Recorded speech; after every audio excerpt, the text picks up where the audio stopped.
شروع اللہ کے بابرکت نام سے۔ ناظرین، حضرت جنید بغدادی رحمۃ اللہ علیہ سے اگر کوئی خطا ہو جاتی تو اللہ عز و جل اسے کسی نہ کسی وسیلے سے مٹا دیتے تھے۔ آپ رحمۃ اللہ علیہ فرماتے ہیں، ایک روز میں مسجد شنیزیہ میں بیٹھا ایک جنازے کا انتظار کر رہا تھا۔ میرے ساتھ بغداد کے دیگر لوگ بھی بیٹھے اس جنازے کا انتظار کر رہے تھے۔ اس دوران میں نے ایک فقیر کو دیکھا جس کو دیکھنے سے یہ معلوم ہوتا تھا کہ یہ فقیر انتہائی عبادت گزار ہے، مگر وہ لوگوں کے سامنے دست دراز تھا۔ میں نے دل میں خیال کیا کہ اگر یہ اپنے ہاتھ سے کام کرتا تو یہ بڑی اچھی بات ہوتی۔ آپ رحمۃ اللہ علیہ فرماتے ہیں، جب میں وہاں سے فراغت کے بعد گھر لوٹا اور رات کا وقت تھا، میں معمول کے اور ادو وظائف کے بعد نوافل ادا کیا کرتا تھا اور اللہ عز و جل کے حضور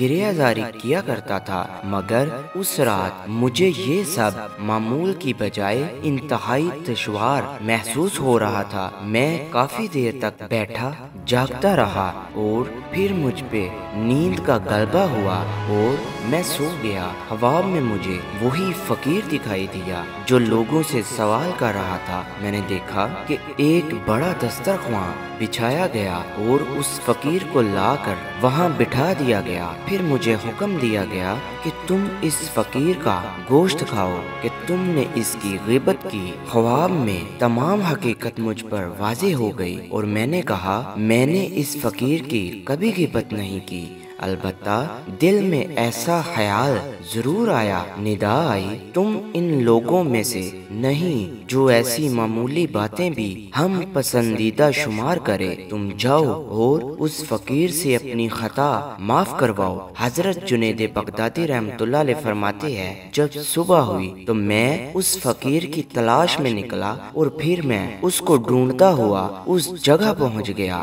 جہاں سبزی دھونے سے پانی میں جو پتے گر جاتے ہیں وہ ان کو اٹھا رہا تھا۔ میں نے اس فقیر کو سلام کیا اور اس نے میرے سلام کا جواب دیا اور مجھ سے مخاطب ہوتے ہوئے کہا، اے ابو القاسم، کیا تم آئندہ ایسی خطا کرو گے اور اللہ کے بندوں میں عیب نکالو گے؟ میں نے کہا، میں آئندہ ایسا ہرگز نہیں کروں گا۔ ناظرین، حضرت جنید بغدادی رحمۃ اللہ علیہ کا شمار صاحب و کرامات اولیاء اللہ میں ہوتا ہے۔ آپ رحمۃ اللہ علیہ مستجاب الدعوات تھے اور بارگاہ الہی میں آپ کی دعا کو فوری قبولیت کا شرف حاصل تھا اور یہ سب آپ کی کرامت کو ظاہر کرتا تھا۔ ایک مرتبہ ایک عورت آپ کی خدمت میں روتی ہوئی حاضر ہوئی اور کہنے لگی، حضور، میرا بیٹا گم ہو گیا ہے، دعا فرمائیں وہ لوٹ آئے۔ آپ نے فرمایا، جاؤ اور صبر سے کام لو۔ وہ عورت چلی گئی اور پھر کچھ دیر بعد دوبارہ آئی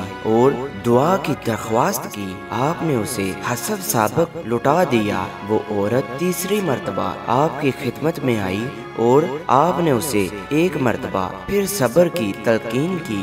ماں کی ممتا جوش مار رہی تھی اور وہ بیٹی کی جدائی کے غم سے نڈھال تھی۔ اس نے آپ کی بارگاہ میں عرض کیا، حضور، اب صبر کی تاب باقی نہیں رہی، آپ رحمت اللہ علیہ اللہ عز و جل کی بارگاہ میں دعا فرمائیں، میرا گم شدہ بیٹا مجھے مل جائے۔ آپ نے جب اس کی یہ بے قراری دیکھی تو فرمایا، تم گھر لوٹ جاؤ، تمہارا بیٹا گھر پہنچ چکا ہے۔ وہ عورت گھر گئی تو یہ دیکھ کر حیران رہ گئی کہ اس کا بیٹا واقعی گھر پہنچ چکا تھا۔ اس عورت کے قلب پر رکت طاری ہو گئی اور وہ آپ کی عظمت و کرامت کی دل سے قائل ہو گئی اور اپنے بیٹے کو لے کر آپ کی خدمت میں حاضر ہوئی اور آپ کا شکریہ ادا کرنے لگی اور ساتھ ہی ساتھ اللہ عز و جل کا بھی شکر ادا کرتی تھی کہ آپ کی کرامت کی وجہ سے اس کا گم شدہ بیٹا اسے مل گیا۔ سبحان اللہ۔ ناظرین، محبوب الہی